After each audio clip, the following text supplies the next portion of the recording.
புதியுகம் நேயர்கள் அனைவருக்கும் உற்சாகமான வணக்கங்கள். A very happy and healthy morning. இது doctor on call presenting partner Anil Kozhukattai மாவு பவர்ட் பை சிந்தால் ஒரிஜினல். உங்களோட ஆரோக்கியம் குறித்து ஒவ்வொரு நாளும் பேசிட்டு இருக்கோம். அந்த வகையில் பார்த்துக்கிட்டிங்கன்னா இந்த ஒரு மணி நேரமும் 2 சிறப்பு துறை சார்ந்த மருத்துவர்கள் இருக்க போகிறாங்க. அதாவது முதல் அரை மணி நேரம் உங்களோட குடல் நலம் சார்ந்த நிறைய விஷயங்கள் பேச போகிறோம். அது நிறைய கேள்விகள் உண்டு. இந்த காலகட்டத்தில் பார்த்துக்கிட்டிங்கன்னா அஜீரணம் ஆரம்பித்து எக்கச்சக்கமான பிரச்சனைகள், அதாவது பித்தப்பை கற்கள் பற்றி நிறைய நம்ம கேள்விப்படுறோம். ஃபேட்டி லிவர் அப்படிங்கிற ஒரு கண்டிஷன் நம்ம கேள்விப்படுறோம். லிவர் சிரோசிஸ் அப்படின்னு சொல்கிறாங்களே, இது வந்து குடிப்பழக்கம் இருக்கவங்களுக்கும் இருக்குது, குடிப்பழக்கம் இல்லாதவங்களுக்கும் வரதுக்கான சில காரணங்கள் இருக்குது. இப்படி எக்கச்சக்கமான விஷயங்கள். உங்களோட குடல் நலம் சார்ந்த கேள்விகள் அத்தனையுமே நம்மளோட நேர்ல நிகழ்ச்சிக்கு நீங்க கால் பண்ணி கேட்கலாம். செவ்வாய்க்கிழமை தோறும் உங்களுக்கு நல்லாவே தெரிஞ்ச விஷயம், நம்மளோட லைஃப் லைன் ஹாஸ்பிட்டல்ஸ் இன் லீமா, அதாவது life line institute of minimal ஆக்சஸ்ல இருந்து டாக்டர்ஸ் நம்மளோட நிகழ்ச்சியில் இருப்பாங்க. அந்த வகையில் இந்த முதல் அரை மணி நேரம் பார்த்துக்கிட்டிங்கன்னா உங்களோட கேள்விகளுக்கு பதில் கொடுக்கறதுக்காக நுண்துளை குடல் அறுவை சிகிச்சை நிபுணர் லாப்ரோஸ்கோபிக் சர்ஜிக்கல் கேஸ்ட்ரோஎன்ட்ராலஜிஸ்ட் டாக்டர் ஜெயசுதாகர் நம்மளோட நிகழ்ச்சியில் இருக்க போறாங்க. வணக்கம் doctor, welcome to the show. Doctor, குடல் நலம் பற்றி இன்னைக்கு நேயர்களுக்கு நீங்கள் நிறைய விஷயங்கள் சொல்ல போகிறீங்க. முதல் விஷயம் இனிஷியலாக ஆரம்பிக்கிறது வந்து எல்லாரோட கேள்வி பித்தப்பை கற்கள். இந்த பித்தப்பை கற்கள் இருந்ததுன்னா ஏன் நாங்கள் பித்தப்பை அகற்றிடணும்? ஒரு சின்ன கல்லாக இருந்தால் நாங்கள் அதோடைய லைஃப் மேனேஜ் பண்ண முடியாதா அப்படிங்கிற ஒரு கேள்வி இருக்குது எல்லாருக்கும். ஸோ அதை பற்றின ஒரு விளக்கத்தோடு ஆரம்பிக்கலாம். எஸ், ஆக்சுவலாக பித்தப்பை கற்கள் வந்து அதிகமாக காணப்படக்கூடிய ஒரு வகையான ஒரு வியாதி. இந்தியாவில் பார்த்தீங்கன்னா 15% ஆஃப் தி பாப்புலேஷன், 15% பாப்புலேஷனில் வந்து இந்த பித்தப்பை கற்கள் காணப்படுது. பித்தப்பை கற்கள் வந்து தொந்தரவு கொடுக்கலாம், தொந்தரவு கொடுக்காமலும் இருக்கலாம். தொந்தரவு கொடுக்கறது அப்படின்னு சொல்லி பார்க்குறப்ப மெயினாக வந்து நீங்கள் சொன்ன மாதிரி அஜீரண கோளாறு அந்த மாதிரி தான் யூஸ்வலாக ப்ரெசென்ட் ஆகும்.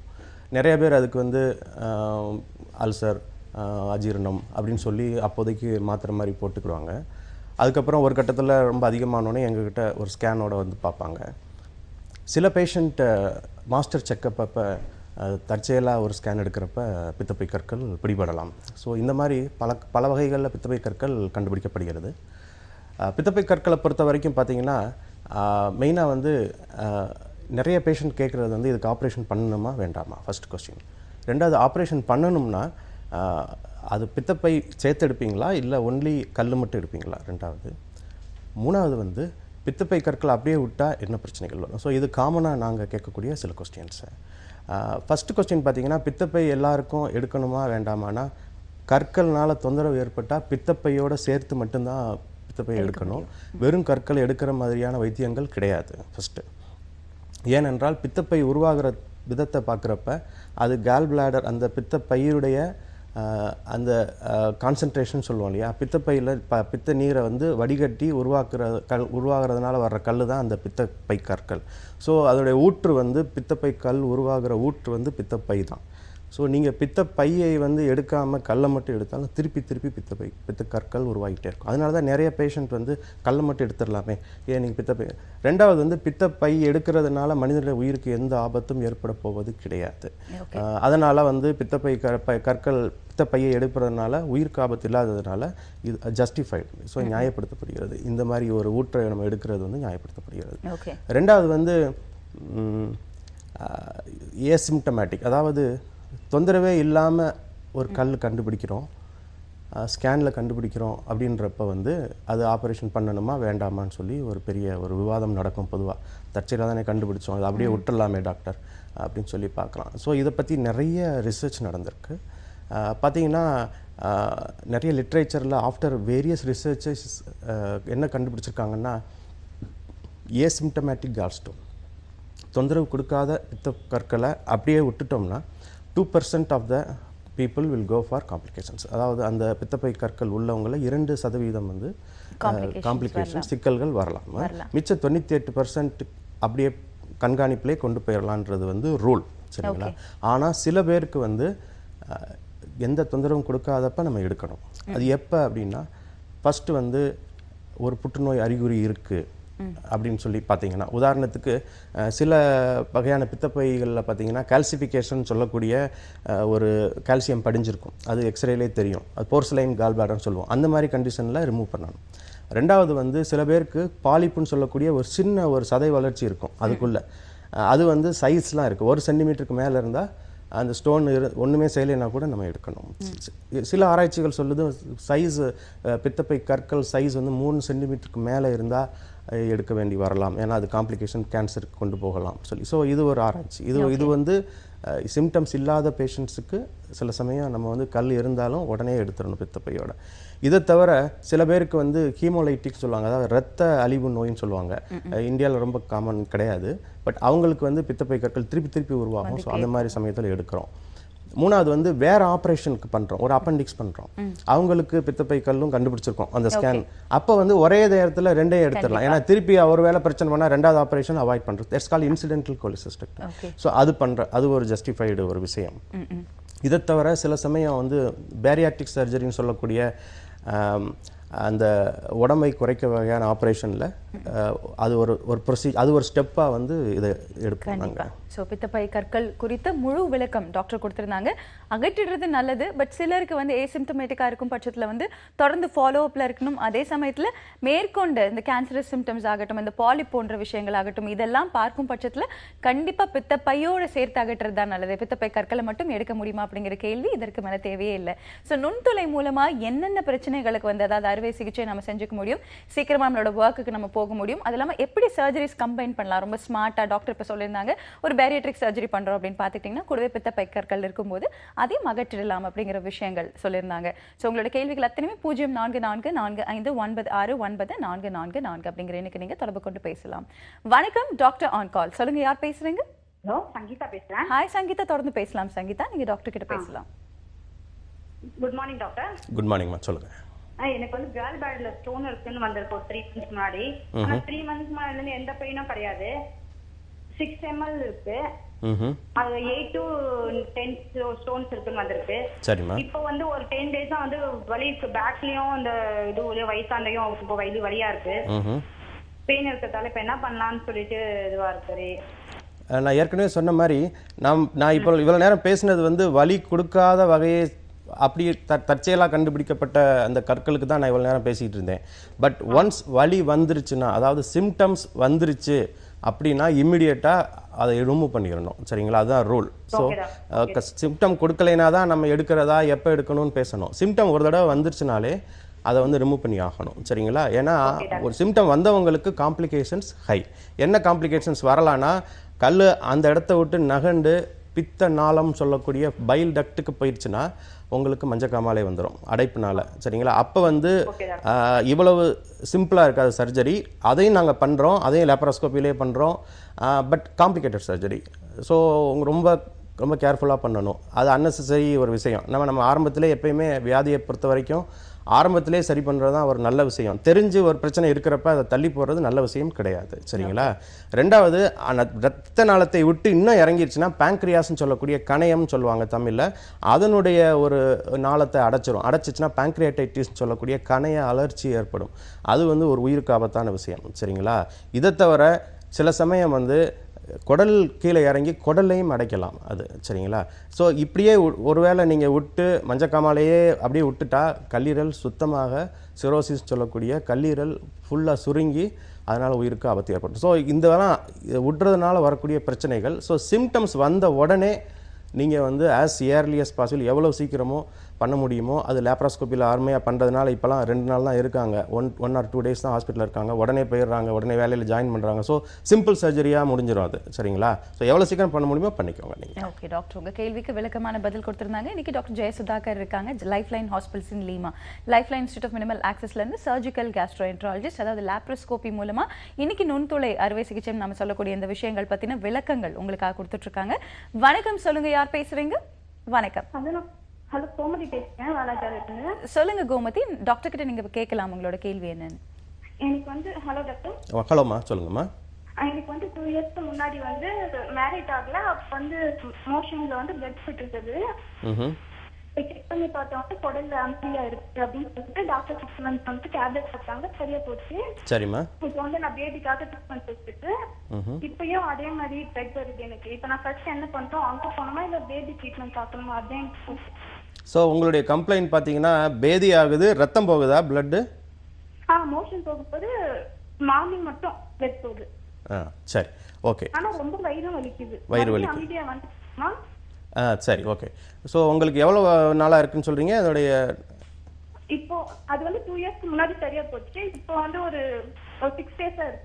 6 டேஸாக தான் உங்களுக்கு இருக்குது. ஏஜ் என்ன ஆகுதுமா? ஏஜ் 24. ஓகே. ஸோ யூஸ்வலாக வந்து பிளட்டு வந்து மோஷனில் போகிறது நார்மல் கிடையாது, சரிங்களா? ஸோ நார்மலாக வந்து மோஷனில் பிளட்டு போகக்கூடாது. போச்சுனாலே அது வந்து ஏதோ பிரச்சனை இருக்குன்னு அர்த்தம். உதாரணத்துக்கு நீங்கள் வாந்தி எடுக்கிறீங்கன்னா சில சமயம் ஒத்துக்கிடாமல் வாந்தி வரலாம், அது வந்து அலௌடு, ஒரு 1 டே வெயிட் பண்ணி பார்க்குறது. பட் பிளட்டு வந்து மோஷனில் போனால் அது டெஃபினட்டாக அது என்ன காரணம் நம்ம பார்க்கணும். ஏன்னா அது ஒரு நார்மல் விஷயம் கிடையாது. சாதாரண காரணங்கள்லேருந்து பயப்படுற மாதிரியான காரணங்கள் வரைக்கும் பிளட்டு வந்து மோஷனில் போகலாம்.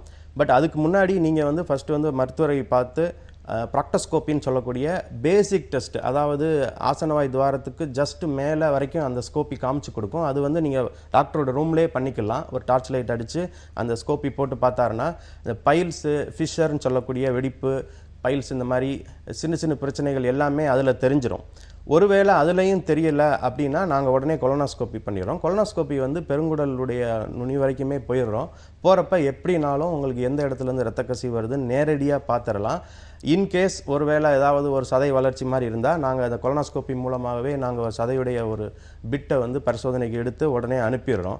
ஸோ நீங்கள் வந்து என்னுடைய சஜஷன் வந்து நான் சொன்ன மாதிரி ஃபஸ்ட்டு வந்து ஒரு டாக்டரை பாருங்கள், ஒரு ப்ராக்டோஸ்கோப்பி பண்ணி பார்த்துட்டு அதில் வந்து சில சந்தேகங்கள் இருந்தால் நம்ம கொலோனாஸ்கோப்பி பண்ணணும். அது இல்லாமல் வந்து நீங்கள் வந்து நீங்களாக ஒரு முடிவு எடுத்துக்கிட்டு இதுவாக இருக்கலாம், அமீபாவாக இருக்கலாம் அப்படின்னு நினச்சி வைத்தியம் பார்க்குறது தவறான விஷயம், சரிங்களா? கண்டிப்பாக. அது நம்ம நீங்கள் பேபிக்கு ட்ரை பண்ணுறது பற்றி சொல்லியிருந்தீங்க. ஸோ முதல்ல இந்த பிரச்சனையை நீங்கள் சால்வ் பண்ணிவிட்டு அதுக்கப்புறமா வந்து பார்த்தீங்கன்னா நீங்கள் அந்த விஷயங்கள் பற்றி யோசிக்கலாம் அப்படிங்கிறது ரொம்ப முக்கியமான விஷயம். வணக்கம், சொல்லுங்கள், யார் பேசுவீங்க? ஹலோ, வணக்கம், பேர் என்னங்க? ஹலோ, வணக்கம், நான் வெங்கடேஷ். தொடர்ந்து பேசலாங்க டாக்டர் கிட்ட. நீங்கள் உங்களோட கேள்வி என்ன? ஒண்ணு சார், ஒரு வருஷத்துக்கு முன்னாடி எனக்கு இதே மாதிரி அவங்க சொன்னாங்க, அந்த மாதிரி வந்து ஓவரா ஜாண்டிஸ் மாதிரி வந்து அப்புறம் வந்து டாக்டர்கிட்ட காமிச்சு பித்தப்பை கம்ப்ளீட்டா எடுத்தாச்சு. பித்தப்பை கம்ப்ளீட் ஆப்ரேஷன் எடுத்தாங்க. சரி சார். எனக்கு வயசு 64 ஓகே சார். இருந்தது. பட் வெயிட் வந்து போடக்கூடாது அப்படிங்கிறாங்க. காசு பிடிக்கலாமா, வெயிட் எல்லாம் போடக்கூடாது அப்படிங்கிற மாதிரி சொல்லுறாங்க. இல்லை, வெயிட் போடக்கூடாதுன்னா உங்களுடைய வெயிட்டை கெயின் பண்ணக்கூடாதுன்னு சொல்கிறாங்களா? ஆமா, வெயிட் வந்து அதிகமா, அதாவது வெயிட் குறையும் கூடாது, அதிகம் போக கூடாது அப்படிங்கிற மாதிரி சொல்றாங்க. இந்த பித்தப்பை காரணமாக சொல்றாங்களா இல்ல சுகர்னால சொல்றாங்களா சார்? அது பித்தப்பை காரணமா முதல்ல சொன்னாங்க. 71 கிலோ இருந்து டவுன் 58 கிலோ வந்துட்டேன்.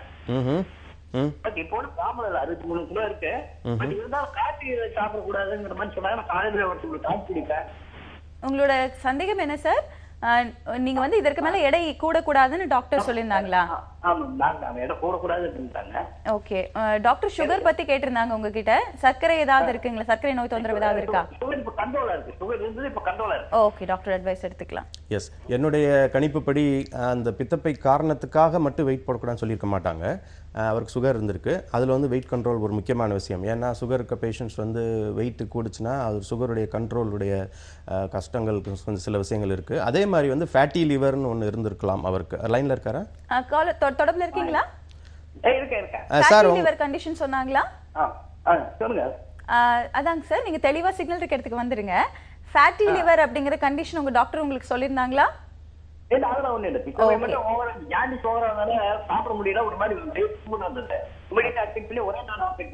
டாக்டரோட ஆலோசனை நீங்க தொடர்ந்து எடுத்துக்கோங்க. அதாவது நீங்க சொல்ற மாதிரி ஃபேட்டி லிவர்னு சொல்லி உங்களுடைய கல்லீரல்ல கொழுப்பு கொஞ்சம் அதிகமா இருந்துச்சுன்னு சொன்னாங்களா சார்? ஓகே. ஸோ என்னுடைய கணிப்புப்படி மெயினாக வந்து உங்களுடைய சுகர் கண்ட்ரோலுக்காக மெயினாக சொல்லியிருக்கலாம். அதே மாதிரி வந்து வெயிட் கெயின் வந்து ஃபேட் நிறையா எடுத்திருந்தீங்கன்னா ஆரம்ப காலத்தில் சில பேருக்கு வந்து ஒரு இன்டாலரன்ஸ் இருக்கும். ஷார்ட்டாக ஒரு 6 months சில பேருக்கு வந்து ஒரு கால் பிளாடர் எடுத்த பிறகு அது that is very temporary problem. Otherwise பெர்மனண்ட்டாக ஐ மீன் நார்மல் வெயிட் இருக்கணும், அது ரூலு. அதுக்காக வெயிட் ரெஸ்ட்ரிக்ஷன் சொல்கிற மாதிரி ட்ரீட்மெண்ட் ஆஸ்பெக்டில் இருக்கிற மாதிரி எனக்கு தோணலை. நீங்கள் நேராக வாங்க, நான் அது what is the exact problem I can point it out. கண்டிப்பாக. ஏன்னா நீங்கள் நிறைய விஷயங்களுக்கு கிளப் பண்ணி சொல்கிறீங்க. காஃபி குடிக்கலாமா வேணாமான்னு கேட்குறீங்க ஒரு சைடு, அதே சமயத்தில் சர்க்கரை சொல்கிறீங்க. அண்ட் காமாலைன்னு கூட ஒரு வார்த்தையை நான் கேள்விப்பட்டேன் நீங்கள் சொல்லும்போது. ஸோ இத்தனை காம்ப்ளிகேஷன் இருக்கும் பட்சத்தில் நேரில் டாக்டர் பாருங்கள். ஒரு ப்ராப்பரான டயட் அண்ட் உங்களோட லைஃப் ஸ்டைல் மாடிஃபிகேஷன், இந்த மாதிரி எக்கச்சக்கமான விஷயங்கள் டாக்டர் உங்களுக்கு பரிந்துரை செய்ய முடியும். 044445969444 அப்படிங்கிற எண்ணுக்கு நீங்க தொடர்பு கொண்டு பேசலாம். இன்னைக்கு லைஃப் லைன் ஹாஸ்பிட்டல்ஸ் இன் லீமா, அதாவது லைஃப் லைன் ஆஃப் மினிமல் ஆக்சஸ்ல இருந்து நமக்கு டாக்டர் ஜெயசுதாகர் இருக்காங்க, சர்ஜிக்கல் கேஸ்ட்ரோஎன்ட்ராலஜிஸ்ட். தொடர்ந்து கேள்விகளை கால் பண்ணி கேட்கலாம். Doctor on call presenting partner Anil Kozhukattai மாவு பவர்ட் பை சிந்தால் ஒரிஜினல். ஒரு சிறிய இடைவேளைக்கு பிறகு சந்திக்கலாம்.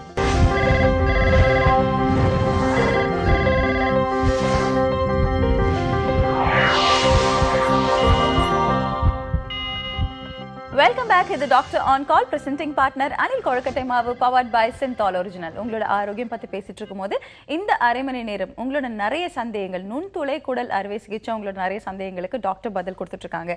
லைஃப் லைன் ஹாஸ்பிட்டல்ஸ் இன் லீமா, life line institute of minimal ஆக்சஸ்லேருந்து நமக்கு டாக்டர் ஜெயசுதாகர் இருக்காங்க. நுண்துளை குடல் அறுவை சிகிச்சை நிபுணர், லாப்ரோஸ்கோபிக் சர்ஜிக்கல் கேஸ்ட்ரோஎன்ட்ராலஜிஸ்ட். 0444969444 அப்படிங்கிற எனக்கு நீங்க தொடர்பு கொண்டு பேசலாம். வணக்கம் டாக்டர் ஆன் கால். சொல்லுங்க, யார் பேசுறீங்க? Hello, good morning. சாந்தான் விருதுநகர்ல இருந்து பேசுறேங்க. தொடர்ந்து பேசலாங்க டாக்டர் கிட்ட. நீங்க விருதுநகர்ல இருந்து சாந்தான் பேசுறேங்க. என்னோட பொண்ணுக்கு 27 வயசு ஆகுது. அதுக்கு 3 வயசுல ஒரு குழந்தை இருக்கு. அடுத்து குழந்தைக்காக நாங்க ஒரு ஸ்கேன் பண்ண பீரியட் வந்து ரெகுலர் இல்லாம இருந்துச்சு. அதுக்காக ஸ்கேன் பண்ண போகும்போது பித்தப்பையில 5 பாயிண்ட்ல வந்து 2 கல் இருக்கு அப்படின்னு சொல்லியிருந்தாங்க. 1 வீக் முன்னாடி தான் சொன்னாங்க. அந்த அடுத்து குழந்தை பெற்றுக்கிறதுல எதுவும் ப்ராப்ளம் ஏற்படுமா, அல்லது அது இப்பவுமே அகற்றிடணுமா, அது என்னன்னு கேட்கலாம்னா சார். சரிம்மா, ஓகே. வந்திருக்கு, அதனால எங்களுக்கு ஒரு குழப்பமா இருக்கு. சின்ன வயசுன்னு நீங்கள் சொல்கிறீங்க. ஆக்சுவலாக இதை விட சின்ன வயசுலையும் நாங்கள் நிறைய கற்கள் பார்க்குறோம். இப்போ வந்து உங்களுடைய பொண்ணுக்கு வந்து தொந்தரவு எதுவும் இருக்கா? வயிற்று வலி இந்த மாதிரி? தொந்தரவு எதுவும் இல்ல சார். பீரியட் வந்து இர்ரெகுலரா இருந்துச்சு. நாங்க அதுக்காக பார்க்க போனப்பதான் இது கண்டுபிடிச்சு சொன்னாங்க. அடுத்து நாங்க இன்னும் டாக்டர்கிட்ட பார்க்கல. 1 வீக் தான் ஆகுது. ஆக்சுவலாக அவங்கள ஸ்கேனில் வந்து பித்தப்பையில் எத்தனை கற்கள்? 2 கற்கள் இருந்துச்சாமா? 2 கற்கள் நடுப்பகுதியில இருக்குன்னு சொன்னாங்க சார். 5 பாயிண்ட்ஸ் சொன்னாங்க. 5 புரியுது. சரிம்மா, அஜீரண கோளாறு மாதிரி உங்க பொண்ணுக்கு எதுவும் பிரச்சனைகள் இருக்கா? அதெல்லாம் எதுவும் இல்ல சார். நார்மலா தான் இருக்கு. மற்றபடி சாப்பிடுறது எல்லாமே நார்மலா தான் இருக்கு. கரெக்டான வெயிட், கரெக்டான அளவுல தான் இருக்கிறாங்க. அடுத்து குழந்தைக்காக நாங்க ட்ரை பண்ணலாம்னு நினைச்சிட்டு ஒரு ஸ்கேன் பண்ண போகும்போது பாலிசிஸ்டிக் ஓவரி அந்த மாதிரி ஏதாவது இருக்குமாக்கும், இரெகுலர் பீரியட் இருக்கனால அப்படின்னு பார்க்க போகும்போது தான் இது கண்டுபிடிச்சு சொன்னாங்க. அதனால அடுத்து குழந்தைலாம் பெற்றுக்கிறதுல பிரச்சனை எதுவும் இருக்குமா, அல்லது இப்பவுமே இந்த பித்தப்பையில கல்லு அது எடுத்துடுறோம் அப்படின்னா பின்னாடி ஜீரண கோளாறுகள் அந்த மாதிரிலாம் எதுவும் வரதுக்கு வாய்ப்பு இருக்கா சார், அல்லது ப்ராப்ளம் இல்லையா அப்படின்னு கேட்குறேன். சரிம்மா, நல்ல கேள்விமா. அதாவது உங்களுக்கு இப்போதைக்கு ஃபஸ்ட்டு சில விஷயங்கள் தெளிவாக தெரிஞ்சுக்கோங்க. ஒன்று வந்து உங்களுக்கு வந்து இப்போ உடனே ஆப்ரேஷன் பண்ணணும்னு அவசியம் கிடையாது. ஏன்னா எமர்ஜென்சி கிடையாது. ஏன்னா நீங்கள் வந்து தற்செயலாக கண்டுபிடிச்சிருக்கீங்க. ரெண்டாவது வந்து குழந்தை பிறக்கிறதுல எதுவும் பிரச்சனை வருமானு கேட்குறீங்க. டெஃபினட்டாக எதுக்கும் அதற்கும் சம்மந்தம் கிடையாது. சில விஷயங்கள் தெளிவாக தெரிஞ்சுக்கோங்க. ஆனால் இந்த பித்தப்பை கற்கள் தொந்தரவு கொடுக்கலாம், அதில் சந்தேகமே கிடையாது. அது எப்போ கொடுக்கும்னு நாங்கள் கேரண்டியும் கொடுக்க முடியாது. சரிங்களா? ஸோ ஆனால் தொந்தரவு கொடுத்தா உடனே நீங்கள் சர்ஜரி பண்ணிட்டு ஆகணும். சரிங்களா? ஆனால் இந்த நிகழ்ச்சியோட தொடக்கத்தில் சில விஷயங்கள் தெளிவாக பேசினேன். இந்த தொந்தரவு கொடுக்காத வகையை சேர்ந்த பித்தப்பை கற்களுக்கு எப்போ ஆப்ரேஷன் பண்ணணும்னு நான் பேசியிருக்கேன். அதில் வந்து பார்த்திங்கன்னா சில அந்த ஸ்டோனுடைய சைஸு பற்றி பேசினேன். 3 சென்டிமீட்டருக்கு மேலே இருக்கணும். அதே மாதிரி ஸ்டோன் அந்த பாலிப்புன்னு சொல்லக்கூடிய ஒரு சதை வளர்ச்சி மாதிரி அந்த உள்ளே இருக்கான்னு சொல்லி பித்தப்பைக்குள்ளே இருக்கான்னு பார்க்கணும். இந்த மாதிரி சில பேருக்கு தொந்தரவு கொடுக்கலைனாலும் பண்ணுவோம். அதர்வைஸ் நீங்கள் பெஸ்ட்டு யூ வெயிட். இப்போதைக்கு எமர்ஜென்சி கிடையாது. சரிங்களா? You wait. உடனே போய் நீங்கள் நாளைக்கே போய் ஆப்ரேஷன் பண்ணணும்னு உங்களுக்கு சிச்சுவேஷன் கிடையாது. தொந்தரவுகள் ஏற்பட்டால் உடனே மருத்துவரை பார்த்து அணுகி அதை ஆப்ரேட் பண்ணி எடுத்துக்கோங்க. சரிங்களா? டாக்டர் உங்களுக்கான ஆலோசனை கொடுத்துருந்தாங்க. நான் எப்பவுமே உங்கள் நிகழ்ச்சியில் சொல்கிற ஒரு விஷயம், சப்போஸ் நீங்கள் ஏதாவது ஒரு இன்ஃபர்மேஷன் மிஸ் பண்ணியிருந்தீங்க அப்படின்னா நம்மளோட இணையதளம் www.pudiyugam.tv இந்த இணையதளத்துக்குள்ளே நம்மளோட எபிசோட்ஸ் எல்லாமே இருக்கும். ஸோ கண்டிப்பாக நீங்கள் டாக்டர் சொன்ன இன்ஃபர்மேஷனை திரும்ப கேட்டுக்கலாம். அண்ட் உங்களோட பொறுத்த வரைக்கும் நீங்கள் குழந்தையின்மை அந்த விஷயங்கள் பற்றி யோசிக்கவே வேண்டாம். குழந்தை பிறப்புக்கும் எதுக்கும் வந்து கண்டிப்பாக எந்த வித சம்மந்தமும் கிடையாது அப்படிங்கிற ஒரு விளக்கம் டாக்டர் கொடுத்துருந்தாங்க. டாக்டர் ஆன் கால். சொல்லுங்க, யார் பேசுறீங்க? Good morning madam. Good morning. என்னோட பேர் ஆனந்த் குமார். ஹாய் ஆனந்த், தொடர்ந்து பேசலாம் டாக்டர் கிட்ட. Good morning doctor. Good morning Anand, சொல்லுங்க. சார், எனக்கு வந்து 1.5 இயர்ஸா வந்து இந்த கிரானிக் கேஸ்ட்ரைட்டிஸ் அப்படின்னு சொல்லிட்டு எனக்கு வந்து டயக்னோஸ் பண்ணிருக்காங்க. ஸோ இப்போ லேட்டஸ்டா வந்து பிளட் டெஸ்ட் எடுக்கும்போது பாத்தீங்கன்னா இந்த H பைலோரி வந்து IgG-ல வந்து 64.9 இருக்கு அப்படின்னு சொல்லிட்டு வந்திருக்கு. H pylori.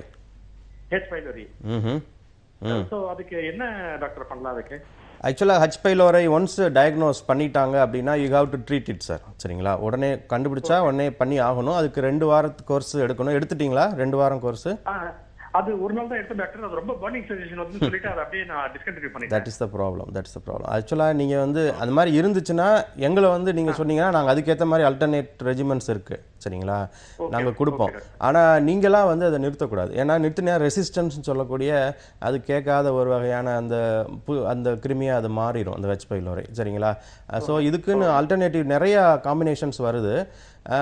ஸோ நீங்கள் வந்து தயவு செஞ்சு திருப்பி உடனே டாக்டரை பார்த்து அதுக்குரிய அல்டர்னேட் ரெஜிமெண்ட்ஸ் வேறு மாத்திரைகள் காம்பினேஷனில் இதே ஹெச் பைலோரையை ட்ரீட் பண்ண முடியும் நம்ம, சரிங்களா. ஸோ அந்த மாதிரி நீங்கள் வந்து சரி பண்ணிக்கோங்க. நீங்களாம் வந்து நிறுத்திட்டு ஒரு பாசிட்டிவ் ரிசல்ட்டை மட்டும் வச்சுக்கிட்டு அது வச்சுட்டு நல்ல விஷயம் கிடையாது அது, சரிங்களா. ஸோ உங்களுக்கு இருக்கக்கூடிய எஃபெக்ட்ஸ் என்ன அப்படிங்கிறத நீங்கள் டாக்டர் கிட்ட சொன்னீங்கன்னா அதற்கு ஏற்ற மாதிரி பார்த்துக்கிட்டிங்கன்னா உங்களோட மெடிசன் மாடிஃபை பண்ணி தருவாங்க. ஸோ நிறைய பேர் பண்ணக்கூடிய தவறு இதுதான், மருத்துவர் பார்க்காம நமக்கு இருக்க சின்ன சின்ன விளைவுகளை வச்சுட்டு மாத்திரை தான் நிறுத்தணும், இதனால தான் எல்லாம் அப்படிங்கிற ஒரு முடிவுக்கு நாம வந்துடும். ஸோ நிகழ்ச்சி தொடர்ந்து நம்ம மித் ஸ்பெஷல்லாம் கூட பேசியிருக்கோம். தொடர்ந்து பார்க்குறவங்களா இருந்தீங்கன்னா உங்களுக்கு அந்த விஷயம் நல்லா புரிஞ்சிருக்கும். ஸோ 044445969444 அப்படிங்கிற இன்னைக்கு நீங்கள் தொடர்பு கொண்டு பேசலாம். இன்னைக்கு டாக்டர் ஆன் காலில் நமக்கு டாக்டர் ஜெயசுதாகர் இருக்காங்க, சர்ஜிக்கல் கேஸ்ட்ரோஎன்ட்ராலஜிஸ்ட், நுண்துளை குடல் அறுவை சிகிச்சை நிபுணர் from life line hospitals. Doctor, இப்போ தொடர்ந்து இன்னைக்கு பார்த்துக்கிட்டிங்கன்னா பித்தப்பை கற்கள் பற்றின கேள்விகள் நிறைய இருந்தது, இதுக்கு ஆப்ரேஷன் பண்ணணுமா இல்லையான்னு. இன்னொரு முக்கியமான கேள்வி வந்து லிவர் சிரோசிஸ் பற்றின நிறைய விஷயங்கள் இன்னைக்கு மது பழக்கத்தினால ஏற்படுது, மது பழக்கம் இல்லாதவங்களுக்கும் ஏற்படுது அப்படிங்கிற ஒரு விஷயம். ஸோ அதை பற்றின ஒரு விளக்கம் நீங்கள் கொடுக்கணும். லிவர் சிரோசிஸ் வந்து இந்தியாவில் வந்து ஆக்சுவலாக பார்த்தீங்கன்னா நிறைய பேர் மது பழக்கத்துக்கு அடிமையாகி தான் அதனுடைய கல்லீரலை வந்து இழந்துடுறாங்க. அதே நேரத்தில் வெஸ்டர்ன் கண்ட்ரிஸ் லைக் அமெரிக்கா பார்த்தீங்கன்னா hepatitis C virus very common. ஏன்னா அதில் வந்து வைரஸ் தாக்குதல்னால கிருமி பாதிப்புனால லிவர் சுருங்கிறது தான் அதிகம். வேற இந்தியாவில் வந்து நம்ம நிறைய குடிப்பழக்கத்தினால இந்த மாதிரி நிறையா வந்து கல்லீரல் பாதிப்பு ஏற்படுது. இதை தவிர வேறு சில நிறைய காரணங்கள் இருக்குது. உதாரணத்துக்கு நான் சொன்ன மாதிரி இந்த பித்தப்பை கற்கள் சில சமயம் அதை அப்படியே விட்டுட்டா அது போய் மஞ்சக்காமாலை அடைப்பு உண்டாக்குன்னு சொன்னேன். அந்த அடைப்பு மஞ்சக்காமாலையை சரி பண்ணலைனாலும் பிலியரி சிரோசிஸ் சொல்லுவோம் நாங்கள். அப்போ வந்து கல்லீரல் கெட்டு போக வாய்ப்பு இருக்குது. அதனால அடைப்புனால வர, அதனால தான் சொல்கிறது ஒரு மஞ்சக்காமாலை வந்தால் நீங்களாக போய் ஒரு நேட்டிவ் மெடிசன் எடுக்காதீங்க. நேட்டிவ் மெடிசன் எடுக்கலாம், பட் அது சில கண்டிஷன்ஸுக்கு அது நல்ல ட்ரீட்மெண்ட்டாக அமையும். ஆனால் காரணம் தெரியாமல் மஞ்சக்காமாலை இருந்த உடனே தானாக சரியாகிற மஞ்சக்காமாலைன்னு நினச்சி நம்ம போய் வைத்தியம் பார்க்குறது நல்ல விஷயம் கிடையாது. ஏன்னா சில சமயம் நான் சொன்ன மாதிரி அடைப்புனால கூட மஞ்சக்காமாலை வரும். ஸோ மஞ்சக்காமாலை அதனால தான் மருத்துவ ரீதியாக ரெண்டாக பிரிக்கிறோம், medical jaundice, surgical jaundice. Medical jaundice வந்து மெடிசின் மூலமாக வாய் வழியாக சாப்பிட்ற மாத்திரைகள் மூலமாக சரியாக வகையை சேர்ந்த மஞ்சக்காமாலை. சர்ஜிக்கல் ஜாண்டிஸ்ன்னு சொல்கிறது வந்து ஆப்ரேஷன் பண்ணினால் மட்டுமே சரியாகக்கூடிய மஞ்சக்காமாலை. அந்த சர்ஜிக்கல் ஜாண்டிஸ்ங்கிறது வந்து கல் அடைப்புனால வரலாம், சில சமயம் கட்டிகள்னால வரலாம். ஸோ இந்த மாதிரி பல காரணங்கள். அதை வந்து நீங்கள் வந்து இந்த மாதிரி ஒரு கீழாநெல்லி சாப்பிட்டோ அல்லது இந்த மாதிரி ஒரு பத்தியம் இருந்துக்கிட்டோ இருந்தீங்கன்னா அது வந்து முத்திரும். முத்தின பிறகு அந்த பலரால் கைவிடப்பட்டு எங்ககிட்ட வருவாங்க. அந்த சமயத்தில் வந்து எங்களால் சில சமயம் உதவி பண்ண முடியாமல் போயிருக்கு. கண்டிப்பா. சரிங்களா. Thank you so much doctor. இந்த அரை மணி நேரம் நிறைய விஷயங்கள், நிறைய விளக்கங்கள் நீங்கள் கொடுத்துருந்தீங்க. ரொம்ப ரொம்ப நன்றி. நன்றிம்மா. நானும் வந்து லைஃப் லைன் ஹாஸ்பிட்டல் சார்பாக வாய்ப்பு கொடுத்த புதிய டிவிக்கு நன்றி தெரிவித்து. Thank you so much doctor. So கண்டிப்பாக ஹெப்படைட்டிஸ் A, B, C இப்படி நிறைய விஷயங்கள் இருக்குங்க. ஒரே விஷயத்தை மட்டும் யோசிச்சுட்டு நம்ம வந்து வெறும் ஆல்டர்னேட் மெடிசன், ஏன்னா எல்லா மருத்துவர்களுமே சொல்லக்கூடிய ஒரு விஷயம் இதுதான், பண்ணுங்க, எதுக்கு ஃபாலோ பண்ணுமோ அதுக்கு மட்டும் பண்ணுங்க. மற்ற விஷயங்களை கரெக்டான ஒரு மருத்துவம், அதாவது ப்ரூவ் பண்ணப்பட்ட சில விஷயங்கள் இருக்கு. ஸோ அதை நீங்க நாடும் பட்சத்தில் உடல் ஆரோக்கியத்தை கண்டிப்பாக தக்க வச்சுக்க முடியும் அப்படிங்கிறது ரொம்ப ரொம்ப முக்கியமான விஷயம். ஸோ இந்த அரை மணி நேரம் குடல் அறுவை சிகிச்சை பற்றி பேசணும். அடுத்த அரை மணி நேரம் உங்களோட சர்க்கரை நோய் சார்ந்தும் சரி, பொது நலம் சார்ந்தும் சரி, நிறைய விளக்கங்கள் கொடுக்கறதுக்காக டாக்டர் தினகரன் வெயிட் பண்ணிட்டு இருக்காங்க. தொடர்ந்து சந்திக்கலாம். Doctor on call presenting partner Anil Kozhukattai மாவு பவர்ட் பை சிந்தால் ஒரிஜினல். ஒரு சிறிய இடைவேளை.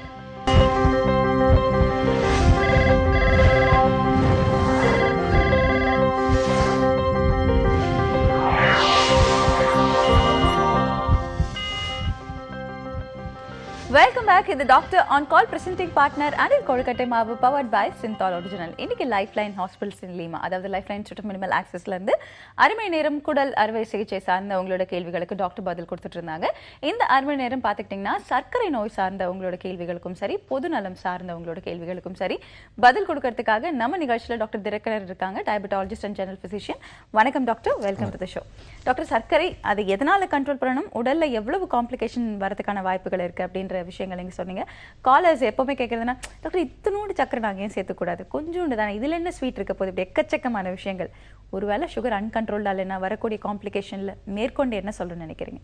ஸோ இப்போது ஏற்கனவே நம்ம நிறைய டயபெட்டிக் காம்ப்ளிகேஷனை நம்ம ரெண்டாக பிரிச்சிருக்கோம். ஒன்று மைக்ரோவாஸ்குலார் காம்ப்ளிகேஷன், ஒன்று மேக்ரோவாஸ்குலார் காம்ப்ளிகேஷன். சின்ன சின்ன ரத்த குழாய்கள், பெரிய பெரிய ரத்த குழாய்கள். ஸோ கிட்னி, கண் இதெல்லாம் வந்து சின்ன சின்ன ரத்த குழாய்கள் வரும். பெரிய ரத்த குழாய்கள் இருதயம் மற்றதெல்லாம் வரும். சின்ன ரத்த குழாய்களை உங்களுக்கு கால் மறுத்து போகிறது பெரிஃபரல் நியூரோபதி, பெரிஃபரல் கேஸ்ட்ரோ, அது டயபெட்டிக் கேஸ்ட்ரோபரோசிஸ், இது மாதிரி வயிற்று கோளாறுகளும் வரும். ஸோ இது இல்லாமல் இன்றைக்கி பொறுத்த வரைக்கும் இப்போ ஏற்கனவே நம்ம லிவர் சம்மந்தப்பட்ட நிறைய விஷயங்கள் நம்ம வந்து பேசிகிட்டு இருந்தோம். ஸோ சார் பேசிகிட்டு இருந்தாங்க எங்கள் இதுலேருந்து.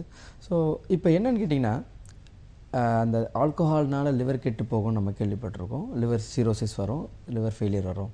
ஸோ ஆல்கஹாலுக்கு அடுத்தபடியாக பார்த்தீங்கன்னா ஸோ டயபெட்டிக்லேயே வந்து உங்களுக்கு சிரோசிஸ் ஆஃப் லிவர் வருது. சரிங்களா? ஸோ லிவர் வந்து இர்ரிவர்சிபிள் செல் டேமேஜ் ஆகிற அளவுக்கு நம்மளுக்கு டயபெட்டிஸ் கொடுக்கும். சரிங்களா? ஸோ அதனால் டயபெட்டிஸ் வந்து இதுலேயும் பார்த்திங்கன்னா வயிறு சம்மந்தப்பட்ட கோளாறுகளில் முக்கியமான இதில் வந்து லிவர் ஃபெயிலியர் வந்து நம்மளுக்கு இப்போ வந்து நிறைய பேஷண்ட்ஸு பெண்கள் இருப்பாங்க. பெண்கள் லிவர் சிரோசிஸில் வருவாங்க. எப்படி ஒரு பெண்களுக்கு வந்து லிவர் சிரோசிஸ் அவங்க வந்து இது ஆல்கஹால் எதுவும் எடுத்துக்கொள்ளலையே அப்படின்னும் பொழுது அடுத்த கேள்வியே நாங்கள் கேட்குறது டயபெட்டிஸ் இருந்துச்சா, எத்தனை வருஷம் டயபெட்டிஸ் இருந்துச்சு, 10 வருஷம் 15 வருஷம்னு சொல்லுவாங்க. ஸோ அதை வச்சு நம்மளுக்கு வந்து ரொம்ப சிம்பிளான எக்ஸாம்பிள்ஸ் இதெல்லாம். So liver failure can be occurred because of diabetes, uncontrolled diabetes. Okay, கண்டிப்பா. ஸோ அன்கண்ட்ரோல் டயபெட்டிஸ் இருந்ததுன்னா உள்ளுறுப்புகள் பாதிக்கக்கூடிய வாய்ப்புகள் இருக்குன்னு நம்ம நிறைய விஷயங்கள் பேசியிருக்கோம். பட் இன்னைக்கு கல்லீரல் சம்பந்தப்பட்ட அத்தனை விஷயங்களும் பேசிட்டு இருக்கும்போது அதுவும் பாதிக்கிறதுக்கான வாய்ப்பு இருக்கு. ஸோ தயவு செய்து இத்தினூண்டுன்னு சொல்லி காம்ப்ரமைஸ் ஆகாதீங்க. கரெக்டாக டாக்டர் கொடுக்கக்கூடிய அளவு அண்ட் அந்த டயட் ரெஸ்ட்ரிக்ஷன்ஸ் இதெல்லாம் ஃபாலோ பண்ணுங்க அப்படிங்கிறது ரொம்ப முக்கியமான விஷயம். வணக்கம், டாக்டர் ஆன் கால். சொல்லுங்க, யார் பேசுறீங்க? வணக்கம், பேர் என்ன சார்? கடையில இருந்து பேசுறோம். தொடர்ந்து பேசலாம் சார் டாக்டர் கிட்ட. நீங்க எனக்கு யூரிக் ஆசிட் கூட இருக்குது, அதான் டாக்டர் கன்சல்ட் பண்ணுங்க. சொல்லுங்க சார். யூரிக் ஆசிட்டுங்களா? ஆமா. யூரிக் ஆசிட் எவ்வளோ இருக்குங்க ஐயா? அது சில 7, 8 இந்த மாதிரி இருக்குது. சரி, முட்டி கால் இல்லை அந்த இது ஆங்கிள் ஜாயிண்ட்லாம் வலி இருக்கா? சில நேரம் குதிங்கால் வலி இருக்குது. குதிகால் மட்டும் வலி இருக்கா, இல்லை குதிகாலுக்கு மேலே அந்த ஜாயிண்ட் இருக்கு அதுலேயும் வலி இருக்கா? இல்ல, அந்த ஜாயிண்ட்ல குதிங்கால் வலிக்கு தூங்கி எந்த உடனே வலி இருக்குது. கொஞ்ச நேரம் வாக்கிங் போனோம்னா அது வந்து கால்கேனியஸ் பர்ருங்க. அது போன் தேஞ்சி வளரும் போது பிஞ்சு எலும்பாக இருக்கும். அதனால் இவங்களோட வெயிட்டு காலில் போடும்போது வலி இருக்கும். தானாக சரியாக போயிடும். ஒரு 11 மணி 12 மணிக்கெலாம் கிளியர் ஆகிடும் அது. சரிங்களா? அது வந்து இப்போ நாளடைவில் ஒரு 3 மாதத்தில் அந்த வலி போயிடும். இந்த யூரிக் ஆசிட் பொறுத்த வரைக்கும் சரிங்களா, உங்களுக்கு 8க்கு மேலே இருந்தால் ப்ளஸ் எல்லா ஜாயிண்ட்ஸும் பெயின் இருந்தால் நம்ம கவுட்டி ஆர்த்தரைட்டிஸ் இருக்கா அப்படிங்கிறத நம்ம பார்க்கணுங்க. நம்பர் 1. என்ன இல்லைங்க எனக்கு ஜாயிண்ட் பெயின் இல்லை அப்படின்னா நீங்கள் யூரிக் ஆசிட் நம்ம சாப்பாடில் யூரிக் ஆசிட் லெவலில், அதாவது காய்கறியில் இருக்குது, ப்ரொக்கோலி, காலிஃப்ளவர் இது மாதிரி காய்கறிகள் இருக்குது, நான்வெஜ்ஜில் நிறைய இருக்குது. ஸோ அதெல்லாம் நீங்கள் குறைச்சாலே உங்களுக்கு அது ஆட்டோமேட்டிக்காக குறைஞ்சிடும். தனியாக மாத்திரைகள் தேவைப்படாது. சரிங்களா? ஸோ இல்லைங்க, கண்டிப்பாக அது வந்து கொலஸ்ட்ராலுக்கு ஈக்குவலாக யூரிக் ஆசிடும் உங்களுக்கு வந்து இருதய கோளாறுலேருந்து ஜாயிண்ட் கோளாறுகள்லேருந்து எல்லாமே கொடுக்கக்கூடிய வாய்ப்புகள் நிறைய இருக்குது. ஸோ இப்போதைக்கு சிம்டமேட்டிக்காக இல்லைன்னா மருந்து மாத்திரைகள் தேவையில்லை. நீங்கள் டயட்லேயே கண்ட்ரோல் பண்ணிக்கோங்க. யூரிக் ஆசிட் ஒரு 3 இல்லை 5 அதுக்குள்ளார வச்சுக்கிட்டு இருக்கிறது ஆல்வேஸ் பெட்டருங்க. ஓகே, ஸோ டாக்டர் உங்கள் கேள்விக்கான பதில் கொடுத்துருந்தாங்க. வணக்கம், டாக்டர் ஆன் கால். சொல்லுங்கள், யார் பேசுகிறீங்க? ஹலோ, குட் மார்னிங்மா. பேர் என்னங்க? வணக்கம், என் பேர் ஸ்மிதா, பாண்டிச்சேரியில இருந்து பேசுறேன். தொடர்ந்து பேசலாம்ங்க டாக்டர் கிட்ட. Hello doctor. வணக்கம்மா, சொல்லுங்க. வணக்கம். என்னோட சிஸ்டருக்கு வந்து சுகர், பிபி இருக்கு. சரிங்க. அவங்களுக்கு லெஃப்ட் சைடு கால் மட்டும் இப்ப திடீர்னு ரொம்ப அதிகமா வீக்கமா இருக்கு. அதுவும் அந்த கால் அந்த பாதத்தாண்ட வந்து மேல ரொம்ப கருப்பா டார்க்கா ஒரு மாதிரி கலர் வந்து கொப்பள மாதிரி வர மாதிரி இருக்கு. நீங்கள் சொல்கிறத வச்சு பார்த்தீங்கன்னா மோஸ்ட் ப்ராபப்ளி அது வந்து செல்லுலைட்டிஸ்ன்னு சொல்லுவோம். நம்ம காலில் வந்து ஏதாவது ஒரு சின்ன ஒரு இன்ஃபெக்ஷன் இருந்திருக்கலாம், அதில் ஒரு கொசு கடிச்சு அதில் இருந்திருக்கும், அதை சொரிஞ்சு அதை புண்ணாகி இருக்கலாம். டயபெட்டிஸில் அது சீக்கிரமாக என்ன ஆகும், அந்த செல்களில் அந்த இன்ஃபெக்ஷன் பரவி அது செல்லுலைட்டிஸ்ன்னு நாங்கள் சொல்லுவோம். சரிங்களா? இதை இமீடியட்டாக நீங்கள் ஹாஸ்பிட்டல் போய் கண்டிப்பாக காட்டிடணுங்க. அதே மாதிரி அந்த கருப்பாக இருக்கிறதெல்லாம் சின்ன சின்ன ரத்த குழாய்கள் வந்து சுகரில் டேமேஜ் ஆகும்னு ஏற்கனவே நாங்கள் சொல்லியிருக்கிறோம். ஸோ அந்த டேமேஜ் ஆகும்பொழுது உங்களுக்கு அதில் வந்து அந்த சின்ன சின்ன கேபிலரி லீக்னால தான் அது வந்து உங்களுக்கு கருப்பாக இருக்குது. ஸோ கருப்பாக இருக்கிறது கொஞ்சம் கொஞ்சமாக தான் சரியாகுங்க. பட் கால் வீக்காக இருக்கிறது, அந்த கொப்பளை இருக்கிறதுலாம் இமீடியட்டாக நீங்கள் அப்போது பார்த்து ஆன்டிபயோட்டிக் போட்டு அதை கண்ட்ரோல் பண்ணணும். அப்படி இல்லைன்னா சில ஃபேஷியோட்டமி அப்படிங்கிற சின்ன சின்ன ப்ரொசீஜர் கூட பண்ணுற மாதிரி ஒரு சூழ்நிலைகள் வரலாம். ஓகே, ஸோ தயவு செஞ்சு அதை அப்படியே அசால்ட்டாக விட்டுடாதீங்க. கண்டிப்பாக மருத்துவரை நேரில் பாருங்க அப்படிங்கிறது தான் முக்கியமான விஷயம். வணக்கம், டாக்டர் ஆன் கால். சொல்லுங்க, யார் பேசுறீங்க? வணக்கம். தொடர்ந்து நம்மளோட நேர நிகழ்ச்சியில் பார்த்துக்கிட்டிங்கன்னா எப்போவுமே சர்க்கரை குறித்து பேசும்போது கால்களை ஏன் பராமரிக்கணும், இது வந்து ரொம்ப ஹைலைட்டடாக வந்து நம்ம நிகழ்ச்சியில் சொல்லிக்கிட்டே இருப்போம். ஸோ அதை வந்து திரும்பவும் உங்களுக்காக ஞாபகப்படுத்துகிறேன் நான். ஏன்னா நிறைய விஷயங்கள் பேசணும். சமீபமாக ஜெஸ்டேஷனல் டயபெட்டிஸ் பற்றி பேசியிருக்கோம், அது இல்லாமல் ரத்த குழாய் பிரச்சனைகள், நரம்பு சார்ந்த பிரச்சனைகள் பற்றி பேசியிருக்கோம். டாக்டர், பேக் டு ஏன் வந்து நம்மளோட கால்களை பராமரிக்கணும். டயபெட்டிக் ஃபுட்டுங்கிறது வந்து எப்படின்னு கேட்டிங்கன்னா ரொம்ப இன்றைக்கி பிளேஸ் மேஜர் ரோலுங்க. ஏன்னா இன்றைக்கி நம்ம நிறைய பார்க்குறோம், விரல்கள் வெட்டி எடுக்கப்படுறாது, ஏன் வெட்டி எடுத்து கால் மறுத்து போகும், முதல்ல எரியும். இது எல்லாமே எப்படின்னு கேட்டிங்கன்னா நான் சொன்ன மாதிரி மைக்ரோவாஸ்குலர் காம்ப்ளிகேஷன்ஸ் தான். காலுக்கு ரத்த ஓட்டங்களில் சின்ன சின்ன ரத்த குழாய்கள், நான் ஏற்கனவே சொல்லியிருக்கேன், ஒரு நிமிஷத்துக்கு 250 சுகருக்கு மேலே போனால் ரத்த குழாய்கள் துளைகள் போட்டுவிடும். இதான் வந்து எண்டோத்லியல் டிஸ்ஃபங்க்ஷன் நம்ம சொல்கிறோம். ஒரு பெரிய ரத்த குழாயில் ஒரு சின்ன ஓட்டம் இருந்துச்சுன்னா அதை மீறியும் ரத்த ஓட்டம் போயிட்டுருக்கும். ஓகே, அதே சின்ன ரத்த குழாய், இந்த கை நுனிகள்லையோ கால் விரல் நுனிகள்லையோ நம்மளுக்கு ரத்த குழாய்கள் கண்ணுக்கு தெரியறதா? தெரியறதில்ல. அப்போ அது மாதிரியான ரத்த குழாய்கள் உங்களுக்கு என்ன ஆகுது, டோட்டலாக டேமேஜ் ஆகிடும். டோட்டலாக அப்போ அந்த இடத்துக்கே ரத்தம் போகலை. ஸோ ரத்தம் ஓட்டம் போகலை அப்படின்னா நரம்பு ஓட்டங்களும் பாதிக்கப்படும். ஸோ அதில் டோட்டலாகவே நம்ம கால் மேலே கால் போட்டால் தான் என்ன ஆகுது, நம்ம ரத்த நாணங்களை அழுத்துறதுனால கால் மறுத்து போகும். ஆனால் டயபெட்டிக் பேஷண்ட்ஸ்க்கு அதெல்லாம் அழுத்தவே வேண்டாம். சும்மாவே அங்கே ரத்த ஓட்டம் போகாமலே அங்கேயே வந்து மறுத்து, அதுதான் வந்து எனக்கு ரத்தம் வேணும் அப்படின்னு அந்த கால்கள் கேட்குறதா நம்மளுக்கு எரிச்சலாகவும் மறுத்து போகிறதாகவும் நம்மளுக்கு அந்த ஃபீலிங் வருது. அப்போ ஒரு காலில் ஒரு புண்ணு வந்துச்சுன்னா கூட அவங்களுக்கு தெரியாது. ஏன்னா அந்த சின்ன நரம்பு குழாய் பெரிய நரம்பு குழாய் சொல்லி சொன்னால் தானே நம்மளுக்கு வந்து மூளைக்கு போய் நம்மளுக்கு சிக்னல் வரத்துக்கு. ஸோ அப்போ ஒரு சின்ன புண்ணு வந்தால் கூட அவங்களுக்கு டயபெட்டிக் பேஷண்ட்ஸ்க்கு தெரியாது. அப்போ என்ன ஆகும், அப்படியே விட்டுடுவாங்க. விட்ட உடனே அந்த புண்ணு பெருசாகி அது வந்து உங்களுக்கு அந்த விரலையே அழுக வச்சிரும். அப்போ தான் அந்த ஒரு விரலை வெட்டி எடுக்கிற மாதிரி ஒரு சூழ்நிலைகள் வருது. ஸோ அதனால தான் நாங்கள் என்ன சொல்லுவோம்னா, கால்கள் அவங்களுக்கு அதாவது உணர்ச்சிகள் கம்மியாக இருக்கிறதுனால, ரத்த ஓட்டம் கம்மியாக இருக்கிறதுனால, எப்படி டெய்லி நீங்கள் முகத்தை வந்து கண்ணாடியில் பார்த்து நீங்கள் வந்து அதை பராமரிச்சுக்கிறீங்களோ அதே போல் கால்களை எல்லா டயபெட்டிக் பேஷண்ட்ஸும் கால்களை கண்டிப்பாக ஒரு நாளைக்கு ஒரு 5 நிமிஷம் எக்ஸாமின் பண்ணி கண்ணாடி வச்சு பார்த்து அதில் ஏதாவது புண்ணு இருக்கா, புண்ணு இருந்தால் ஏர்லியாக நீங்கள் கொடுத்தீங்கன்னா எந்த ஒரு இதாக இருந்தாலும் சீக்கிரமாக சரி பண்ணிடலாம். அந்த கால் ஆம்புடேஷனுங்கிற அந்த இது இந்த மாதிரி ஒரு சூழ்நிலைக்கு தள்ளப்பட இன்னைக்கு வந்து உங்களுக்கு 7 நிமிஷத்துக்கு ஒருத்தருக்கு கால்கள் அதாவது விரல்கள் அது மாதிரி ஆம்புடேஷன் வந்து நடந்துகிட்டு தான் இருக்குது. இன்னைக்கு டயபெட்டிஸ்னால மட்டுமே, ஆக்சிடென்ட்ஸ் அது மாதிரி ரீசன்ஸ் இல்லாமல் வெறும் டயபெட்டிஸ்னால மட்டுமே நம்மளுக்கு அது மாதிரி ஒரு சூழ்நிலை தள்ளப்பட்டது. அதனால் நம்ம we have to take care. கண்டிப்பாக. ஸோ சர்க்கரை நோயினால் வரக்கூடிய இந்த பிரச்சனை கண்டிப்பாக தவிர்க்கணும். முக்கியமாக உங்கள் கால்களுக்காக கொஞ்சம் டைம் ஸ்பெண்ட் பண்ணுங்கள். வெளியில் போகும்போது கண்டிப்பாக செருப்பு, தரமான ஒரு நல்ல செருப்பு உபயோகிங்க அப்படிங்கிறது ரொம்ப முக்கியமான விஷயம். டெம்பிள் நடக்கும்போது கூட இன்னைக்கு டெம்பிள் சாக்ஸ்லாம் அவைலபிளாக இருக்குது, சின்ன சின்ன கற்கள் குத்திடாமல் இருக்கிறதுக்கு. ஸோ ப்ராப்பராக கேர் எடுத்துக்கோங்க அப்படிங்கிறது தான் ரொம்ப முக்கியமான விஷயம். வணக்கம், சொல்லுங்க, யார் பேசுறீங்க? வணக்கம், தொடர்ந்து பேசலாங்க டாக்டர் கிட்ட. எனக்கு வந்து சுகர் வந்து 200 இருக்கு சார். சொல்லுங்கம்மா. 200 இருக்கு, திடீர்னு 350 கூட வந்துருது. ஆமாம்மா, கண்ட்ரோலில் இல்லைன்னு தான் அர்த்தமா? அது கண்டிப்பாக என்ன மருந்து மாத்திரைகள் ஒழுங்காக எடுத்துக்கிறீங்களா? மத்தியானம் ஒரு நேரம் சாப்பாடு, காலையில இட்லி அந்த மாதிரி தான் சார் சாப்பிட்டு திடீர்னு ஏறிடுது. இல்ல அதுதான்மா, நம்ம நிகழ்ச்சி நீங்க தொடர்ந்து பார்த்துட்டு இருந்தீங்கன்னா உங்களுக்கு புரியும். டாக்டரோட விளக்கமும் எடுத்துக்கலாம். அது வந்து மறுத்து போகுது சார், கைவிரல் வந்து காய் நறுக்க முடியல. கேட்கலாம். ஆமாம், அது ஏற்கனவே சொன்ன மாதிரி தான். இப்போ ஒரு நிமிஷத்துக்கு 250 மேலே சுகருக்கு மேலே போனால் உங்கள் ரத்த குழாய்கள் பாதிக்கப்படும். அதனால தான் உங்களுக்கு அந்த பெரிஃபரல் நியூரோபத்தினால உங்களுக்கு கை கால் மறுத்து போகிறதெல்லாம் இருக்குங்க. உங்களுக்கு சுகர் வந்து கண்ட்ரோலில் இல்லை. நிறைய பேர் சொல்லுவாங்க இது மாதிரி தான், ஏன்னா இவ்வளோண்டு தாங்க சாப்பிட்றாங்க, சுகர் அதிகமாக இருக்குது. ஆமாம். ஸோ அதில் வந்து 2 விஷயம் இருக்குங்க. ஒன்று வந்து சாப்பாடுனால மட்டுமே நம்மளுக்கு சுகர் ஏறுறது கிடையாது. ஸ்ட்ரெஸ், டென்ஷன்னால நிறைய சுகர் ஏறுங்க. நிறைய பேருக்கு டென்ஷனால் மட்டுமே சுகர். அதே மாதிரி சாப்பிட்ற இது வகை இருக்குது. நான் இவ்வளோண்டு மோர் சாப்பிட்டேன்னா அதில் என்ன இருக்குது? கார்ப்ஸ், கார்ப்ஸ், ஸ்டார்ச் தான். அதில் வேறு ஒன்றுமே இல்லை. சாப்பிட்டிங்கன்னா ஃபுல்லாக சுகர், அது எப்படி சட்டுன்னு வந்துடும். சரிங்களா? ஸோ அப்போ வந்து எப்படி நம்ம சாப்பிட்ணுங்கிற முறைகள் நாங்கள் நிறைய முறை சொல்லியிருக்கிறோம். இவ்வளோண்டு சாப்பாடு சாப்பிட்டா கூட இவ்வளோ காய்கறி சாப்பிட்ணும். அது மிக்ஸ் பண்ணி சாப்பிடும்பொழுது தான் அந்த ஃபைபர் சேரும்பொழுது தான் சுகர் உங்களுக்கு கொஞ்சம் கொஞ்சமாக உங்களுக்கு அப்சர்வ் ஆகும். இல்லை அப்படின்னா சட்டுன்னு அதிகமாகிடும். அதனால தான் சாப்பிட்றதுக்கு முன்னாடி 200 சாப்பிட்ட உடனே அடுத்த நிமிஷமே 350 அப்படின்றாங்க. கண்டிப்பாக. ஸோ அதனால் டயட்டு வாக்கிங், எக்ஸசைஸ், ஸ்ட்ரெஸ்ஸை குறைக்கிறது, இது 3 நீங்கள் பண்ணணும். மருந்து மாத்திரைகள் நீங்கள் ஒரு டாக்டரோட ஆலோசனையோட நீங்கள் எடுத்துக்கிட்டிங்கன்னா கண்டிப்பாக உங்களுக்கு அழகாக கண்ட்ரோல் பண்ணலாம். 400 இருக்கிற சுகர் 500 இருக்கிற சுகர் கூட நாங்கள் அழகாக கண்ட்ரோல் பண்ணி சீராக வச்சுருக்கிறோம். காம்ப்ளிகேஷன்ஸ் வராமல் நம்ம தவிர்த்துக்கலாம்.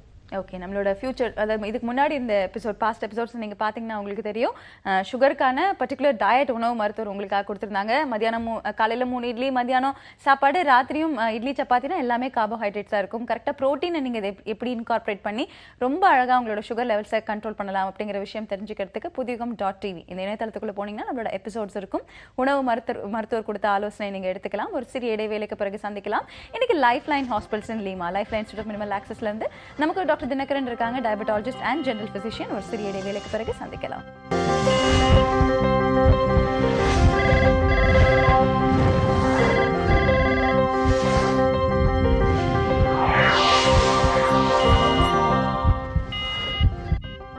Welcome back. இது doctor on call, presenting partner Anil Kozhukattai மாவு, பவர்ட் பை சென்தால் ஒரிஜினல். உங்களோட ஆரோக்கியம் குறித்து நம்ம பேசிட்டு இருக்கோம்.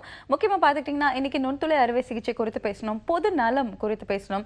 அதுவும் இல்லாமல் பார்த்தீங்கன்னா சர்க்கரை நோய் சார்ந்த உங்களோட கேள்விகளுக்கு டாக்டர் பதில் கொடுத்துட்டு இருக்காங்க. லைஃப் லைன் ஹாஸ்பிட்டல்ஸ் இன் லீமா, லைஃப் லைன் இன்ஸ்டிடியூட் மினிமல் ஆக்சஸ்லேருந்து நமக்கு ஒரு டாக்டர் தினகரன் இருக்காங்க, ஜெனரல் பிசிஷியன் அண்ட் டயபெட்டாலஜிஸ்ட். 0444599444 அப்படிங்கிற இன்னைக்கு நீங்கள் தொடர்பு கொண்டு பேசலாம். வணக்கம் டாக்டர் ஆன் கால், சொல்லுங்க யார் பேசுறீங்க? குட் மார்னிங், லைன் இருக்கீங்க, தொடர்ந்து பேசலாம். ஓகே, நம்மளோட உடல் சார்ந்த நிறைய விஷயங்கள் பேசிட்டு இருந்தோம். இதில் வந்து முக்கியமாக சர்க்கரையில் டயட் அது வந்து ஒரு மேஜர் ரோல் ப்ளே பண்ணுது அப்படிங்கிற ஒரு விஷயத்தை கொஞ்சம் நேரத்துக்கு முன்னாடி தான் நம்ம பேசணும். டாக்டர், இப்போது டயட்டில் வந்து நிறைய எக்ஸ்கியூசஸ் எடுத்துக்கிறதுக்கு கொஞ்சம் பேஷண்ட்ஸ் ட்ரை பண்ணுவாங்க. ஒரு ப்ராப்பரான ஒரு மீல், மேபி இந்த ப்ரோட்டீனோட ரோல் எந்த அளவுக்கு சர்க்கரை நோயில் இருக்குது? நம்ம டயபிட்டிஸ் பொறுத்தவரைக்கும் டயட்டை குறைக்க சொல்கிறோம். So when you reduce diet, அப்புறம் எனர்ஜி இல்லாமல் எப்படி அவங்களால இருக்க முடியும்? அதான். So they need protein. Protein plays a major role. சரிங்களா? ஸோ ஒன்று நம்மளோட டே டு டே சர்வைவலுக்கே உங்களுக்கு ப்ரோட்டீன் சத்து வேணும். அப்போ தான் muscles will be able to get energy and withstand இது. ஸோ அதனால் protein plays a major role. So carbs வந்து கொஞ்சோண்டு இருந்தால் போதும், அந்த டெம்பரவரி அந்த இதுக்கு இருந்தாலே போகும். And they have to take. இப்போ வந்து டயபெட்டிக்காக இருந்துட்டு நான் கொஞ்சோண்டு தான் சாப்பிட்றேன், ஆனால் காலைல ஒரு வாட்டி, மதியானம் நைட் ஒரு வாட்டி சொன்னால் அதுவும் தப்பு தான். Okay. So they should have very frequent meal. Maybe ஒரு 3 வாட்டிங்கிறது 5 வாட்டியாக நம்ம சாப்பிட்ற மாதிரி இருக்கும், குறைஞ்சபட்சம் நான் சொல்கிறேன். இதை விட இன்னும் கம்மியாக நீங்கள் நிறைய 2 hours சாப்பிட்ற சில பேரும் இருக்கிறாங்க, அதெல்லாம் தட்ஸ் ஃபைன். பட் அவங்களோட ஒர்க்கும் நம்ம அதையும் பார்க்கணும் நம்ம. ஸோ அட்லீஸ்ட் ஸ்ப்ளிட் மீல், கொஞ்சம் ஒரே வேலையை சாப்பிடாம அதை பிரித்து சாப்பிட்றது, அதில் காப்ஸை குறைச்சிட்டு ப்ரோட்டீன் சத்து சேர்த்துக்கலாம். நிறைய இருக்குது ப்ரோட்டீன். உங்களுக்கு வந்து ரொம்ப எல்லாம் சொல்லுவாங்க ப்ரோட்டீனாக நான் என்ன தனியாக இது பண்ண முடியும் அப்படின்ற மாதிரி ரொம்ப கஷ்டப்படுவாங்க. நான்வெஜ்ஜுக்கும் நிறைய ப்ரோட்டீன்ஸ், ஒயிட் எக் இருக்குது, எல்லாம் ஃபிஷ் இருக்குது, இது மாதிரி இருக்குது. வெஜிடேரியன்லேயும் கொண்டக்கடலை, பச்சைப்பயிறு, சுண்டல், எவ்வளோ வகைகள்லாம் இருக்குது. So if we really plan, really we can easily to get it. அந்த பிரேக்லாம் ஒரு சுண்டல் அழகாக ஒரு சின்ன பாக்ஸில் போட்டு டக்குன்னு சாப்பிட்றதுல யாருக்கும் எந்த விதமான கஷ்டம் இருக்குன்னு தெரியல. அது இல்லாமல் ஈஸி விஷயங்கள் வந்து எக் ஒயிட் நம்ம எடுத்துக்கலாம் நான்வெஜ் இருக்கவங்க. ஸோ இந்த மாதிரி ஒரு ப்ராப்பர் ப்ரோட்டீன் இன்கார்பரேட் பண்ணணும் அப்படிங்கிற ஒரு விஷயம் டாக்டர் கொடுத்துருந்தாங்க. வணக்கம் டாக்டர் ஆன் கால், சொல்லுங்க யார் பேசுறீங்க? Good morning. குட் மார்னிங், நாங்க டெல்லியில இருந்து பேசுறோம். டெல்லியில இருந்து உங்க பேர் என்ன சார்? பாண்டி. தொடர்ந்து பேசலாம் சார் டாக்டர் கிட்ட. சார் சொல்லுங்க. வணக்கம், சொல்லுங்க மிஸ்டர் பாண்டி. சார் எனக்கு சுகர் செக் பண்ணேன் சார், இப்போ 200 இருக்குங்க சார், 220 இருக்குங்க சார். சாப்பிட்றதுக்கு முன்னாடியா சாப்பிட்ட பிறகாங்க? சாப்பிட்ட பின்னாடி தான் சார். சாப்பிட்ட பின்னாடி தான் சார். சாப்பிட்டதுக்கு பிறகு? ஆமாம் சார். சரி, அப்பயும் அதிகம் தாங்க. சாப்பிட்ட பிறகு 140 இருக்கணும், 220னா அதிகம் தான். சாப்பிட்டதுக்கு முன்னாடி தான் சார் நான் செக் பண்ணேன். சாப்பிட்ட பின்னாடி சாப்பிட்டதுக்கு பின்னாடி தான் சார் செக் பண்ணேன். சாப்பிட்டதுக்கு முன்னாடி செக் பண்ணேன் சார். பரவாயில்லைங்க. அதாங்க இப்போ சாப்பிட்ட பிறகு இப்போ 220 அதிகம் தான். சொல்லுங்கள், வேறு எவ்வளோ வருஷமாக உங்களுக்கு சுகர் கண்டுபிடிச்சி இருக்கீங்க இதுக்கு முன்னாடி? நான் இப்போ இந்த 3 மாதமாக தான் சார் செக் பண்ணேன் சார். அதுக்கு முன்னாடி செக் பண்ணேன் சார். ஓகே. அதான் இப்போது உங்களுக்கு சுகர் ஆரம்பிச்சிருக்குங்க. சரிங்க சார். கம்ப்ளீட்டாக இன்னொரு இந்த HbA1cக்கான அந்த 3 மாத வேல்யூ ஒரு செக் பண்ணணும். சரிங்களா? ஃபாஸ்டிங் வேல்யூ செக் பண்ணணும். இதெல்லாம் பார்த்துட்டு இப்போ உங்களோட வெயிட் அதிகமாக இருந்துச்சு, உடல் பருமன் அதிகமாக இருக்கான்னு பார்க்கணும். வெயிட் அதிகமாக இருந்தீங்கன்னா வெயிட்டை குறைச்சி டயட்லேயும் எக்ஸசைஸ்லையும் இருந்தாலே உங்களுக்கு ஓரளவுக்கு உங்களுக்கு குறைக்க முடியும். பட் இனியும் அந்த மாதிரி எல்லாம் பண்ணிட்டு தான் சார் இருக்குங்க சார். சரிங்க, பண்ணிட்டு இருக்குங்க சார். வெயிட் வந்து நான் 55 56 கிலோ தான் சார் இருக்குங்க சார். அது இட்ஸ் நார்மல். அப்போ கண்டிப்பாக நீங்கள் வந்து திரும்பி இந்த சொன்ன டெஸ்ட் எல்லாம் பண்ணிவிட்டு மருந்து மாத்திரைகள் எடுத்துக்கிறது தப்பு கிடையாதுங்க. அதுவும் எவ்வளோ சீக்கிரம் ஆரம்பத்திலே நம்ம கண்ட்ரோல் பண்ணுறோம் அப்படின்னீங்கன்னா உங்களோட கணையத்தில் இருக்கிற பீட்டா செல்ஸை வந்து நம்ம ப்ரிசர்வ் பண்ண முடியும். அப்போ வந்து நம்ம இந்த இன்சுலினுக்கு இமீடியட்டாக இன்சுலினுக்கு தள்ளாமல் நம்ம நாட்கள் வந்து நம்ம ஈஸியாக போஸ்ட்போன் பண்ணிக்கலாம். சரிங்களா? நான் இது வரைக்கும் மருந்து மாத்திரை எடுக்கலையும் சார். ஆனா எக்ஸஸ் உடம்பு, சாப்பாட்டு கண்ட்ரோலு, பாவக்காய் அதெல்லாம் அப்படி அதையெல்லாம் சேர்த்துக்கிட்டே வர்றேங்க சார். அதிகமா நான் மருந்து மாத்திரை இன்ன வரைக்கும் எடுக்கலைங்க சார். இருக்குன்னு மருந்து மாத்திரை எடுக்கல.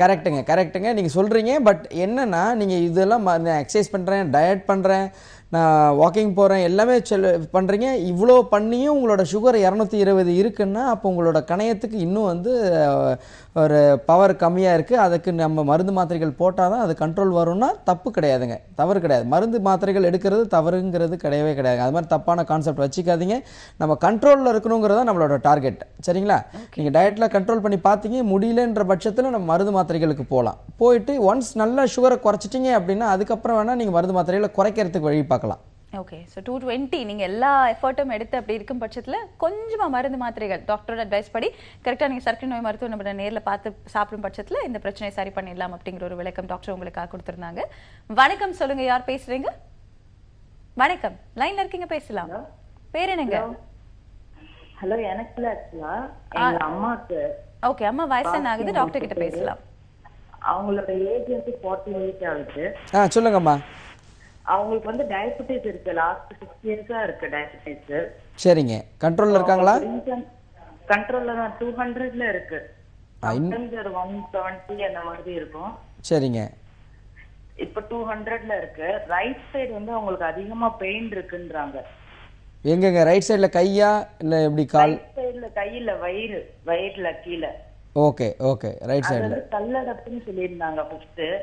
சரிங்க. இப்போ ரீசெண்டா செக் பண்ணதுல கல்லடப்பு இல்ல, உங்களுக்கு ஃபேட்டி லிவர் இருக்கு அப்படின்னு சொன்னாங்க. சரிங்க. இல்ல ஃபேட்டி லிவர் வந்து இன்னைக்கு சொல்லுங்க. அந்த டாக்டர் சொன்னாங்க ஃபேட்டி லிவர்னால லேடிஸ்க்கு ப்ராப்ளம் இல்ல அப்படின்னு சொல்லிட்டாங்க. இன்னைக்கு பார்த்தீங்கன்னா 10 பேரில் நம்மளை வைத்து ஸ்கேன் பண்ணி பார்த்தீங்கன்னா ஒரு 4-5 பேருக்காவது இந்த ஃபேட்டி லிவர் இருக்குது. ஏன்னா நம்மளோட உணவு வகைகள் அப்படி இருக்குது. பஜ்ஜி, போண்டா, இதெல்லாம் நிறைய வடை இதெல்லாம் சாப்பிட்டு நம்மளுக்கு ஃபேட்டி லிவர் ரொம்ப ஈஸியாக வந்துடுதுங்க. சரிங்களா? ஆனால் ஃபேட்டி லிவர் வந்து ப்ராப்ளம் இல்லைன்னு சொல்ல முடியாதுங்க. ஃப்யூச்சரில் ஒரு அது அதிகமாக கொழுப்பு வந்து லிவரில் டெபாசிட் ஆக ஆக ஆக கண்டிப்பாக லிவர் சீரோசிஸ் கூட வரத்துக்கு ஏர்லி ஸ்டேஜ் தான் அந்த ஃபேட்டி லிவர் நம்ம சொல்கிறோம். சரிங்களா? அதை கண்டிப்பாக நம்ம ஃபேட் வழியாக நம்ம டயட்டில் வந்து அதை கொழுப்பு குறைச்சி அதை கண்ட்ரோல் பண்ணணும். ரைட் சைடில் வலி இருக்கும்போது மேல் வயிறு வலி இருந்துச்சுன்னா உங்களுக்கு பித்தப்பையில் பிரச்சனை இருக்கிறதுக்கு வாய்ப்பு இருக்குது. இல்லைனா கிட்னி ஸ்டோன்ஸ் இருக்கிறதுக்கு வாய்ப்பு இருக்குது. இல்லை கீழ் வயிறுனா நம்மளுக்கு ஏற்கனவே அப்பண்டிக்ஸ் இதெல்லாம் இருக்குன்னா அதை இன்னொரு வாட்டி ரீசெக் பண்ணிக்கோங்க, ஸ்கேன் பண்ணி பார்த்துக்கோங்க. ஒரு சர்ஜன்ஸ் கேஸ்ட்ரோஎன்ட்ராலஜிஸ்ட் இல்லை ஒரு சர்ஜனை போய் பார்த்துக்கோங்க, ஒரு ஒப்பீனியன் வாங்கிக்கோங்க. சுகர் பொறுத்த வரைக்குமே இப்போ வயிற்றில் இன்ஃபெக்ஷன் இருந்தால் கூட சுகர் அதிகமாக இருக்கும். ஒருவேளை நெறிக்கட்டிகள் இருக்கலாம், டிபி நெறிக்கட்டிகள் இருக்கலாம். ஸோ அதுவும் நம்ம ரூல் அவுட் பண்ணி பார்க்கணுங்க. ஸோ சுகர் கண்ட்ரோலில் கண்டிப்பாக வச்சுக்கணும். 200ங்கிறது கொஞ்சம் அதிகம் தான். சரிங்களா? அதனால் அதையும் செக் பண்ணி அதுக்கு மெடிசின்ஸ் கொஞ்சம் ஆல்டர் பண்ணி போட்டுக்கோங்க. ஸோ வயிற்று கோளாறுக்கு கண்டிப்பாக நீங்கள் ஒரு கேஸ்ட்ரோ ஒன்று பார்க்குறது பெட்டர். ஓகே, ஸோ கண்டிப்பாக நீங்கள் கேஸ்ட்ரோஎன்ட்ராலஜிஸ்ட், அதாவது குடல் மற்றும் கல்லீரல் சிறப்பு சிகிச்சை மருத்துவரை நேரில் நீங்கள் பார்த்துக்கணும் அப்படிங்கிற ஒரு விளக்கம் கொடுத்துருந்தாங்க. டாக்டர், நிறைய பேர் வந்து இப்போ நான் உணவுலேயே சரி பண்ணிக்கிறேன் அப்படின்னு சொல்லுவாங்க. முக்கியமான விஷயம் இந்த ப்ரீ டயபெட்டிக் அப்படிங்கிற ஒரு கண்டிஷன், அது வந்து டயபெட்டிக்காக மாறாமல் இருக்கிறதுக்கு என்ன பண்ணலாம், அதை பற்றின ஒரு விளக்கம். ஆமாம், இப்போ வந்து முதல்ல வந்து டைப் 1, டைப் 2, GDM இது மட்டும்தான் நம்மளுக்கு வந்து கிளாஸிஃபிகேஷன். ஸ்பெஷல் கிளாஸிஃபிகேஷன்ஸ் 2 இருந்துச்சு. இப்போ வந்து impaired glucose tolerance IGT, IFT, அதாவது வெறும் சில பேருக்கு ஃபாஸ்டிங் மட்டும் அதிகமாக இருக்கும், ஒருத்தர் 2 பேருக்கு வெறும் சாப்பிட்ட பிறகு போஸ்ட் ப்ரெண்டல் மட்டும் அதிகமாக இருக்கும். இவங்கள தான் நம்ம ப்ரீ டயபெட்டிக் ஸ்டேட்டுன்னு சொல்கிறோம். நம்ம ப்ரீ டயபெட்டிக் ஸ்டேட்டில் உடல் பருமன் இருக்கிற பேஷண்ட்டாக இருந்தாங்க அப்படின்னா கண்டிப்பாக டயட் அண்ட் எக்ஸசைஸில் வெயிட்டை குறைக்கும் பொழுது ஓரளவுக்கு நம்ம அதை ப்ரீபான் பண்ணலாம். இது இல்லாமல் நான் என்ன சொல்கிறேன்னா, இந்த ப்ரீ டயபெட்டிக் ஸ்டேட்டுங்கிறதே நான் என்ன ஏற்கனவே சொல்லியிருக்கேன், டயபெட்டிஸ் அப்படிங்கிறது நம்ம 10லேருந்து 12 வருஷத்துக்கு அப்புறம் தான் நம்ம வந்து கண்டுபிடிக்க முடியுது ரத்தத்தில். அதுக்கு முன்னாடி நம்மளால் கண்டுபிடிக்கிறதே ரொம்ப கஷ்டம். அப்படி இருக்கும்போது ப்ரீ டயபெட்டிக் இஸ் ஆல்மோஸ்ட் அவங்களுக்கும் இந்த சுகர் ஆரம்பித்து உங்களுக்கு வந்து ஆல்மோஸ்ட் ஒரு 5 to 6 years ஆயிடுதுன்னு தான் அர்த்தம். ஸோ அப்போ அவங்களும் வந்து தே ஷுட் கன்சிடர், மருந்து மாத்திரைகள் எடுக்கலனாலும் they should consider as a diabetic. So diet, exercise, ஸ்ட்ரெஸ்ஸை குறைக்கிறது, வெயிட்டை குறைக்கிறது, இதன் மூலியமாக பண்ணலாம். ஸோ ஓரளவுக்கு டயட் கான்ஷியஸ் ஃபிட்னஸ் கான்ஷியஸாக இருக்கும். பட் இந்த ஸ்ட்ரெஸ் அப்படிங்கிற ஒரு விஷயத்தை ரொம்ப அழகாக மேனேஜ் பண்ண வேண்டிய சூழ்நிலையும் நம்ம இருக்கோம். ஸோ ஸ்ட்ரெஸ்ஸையும் குறைக்கணும் அப்படிங்கிற ஒரு விளக்கம் கொடுத்துருந்தாங்க. ஸோ உடல் நலம் சார்ந்த உங்களோட கேள்விகளுக்கு டாக்டர் பதில் கொடுத்துருந்தாங்க. Thank you so much doctor. இதே மாதிரி ஒரு வண்டர்ஃபுல் எபிசோடில் நாங்கள் உங்களை சந்திக்கிறோம். மற்றும் by me Toshila on doctor on call, presenting partner Anil Kozhukattai மாவு, பவர்ட் பை சிந்தால் ஒரிஜினல்.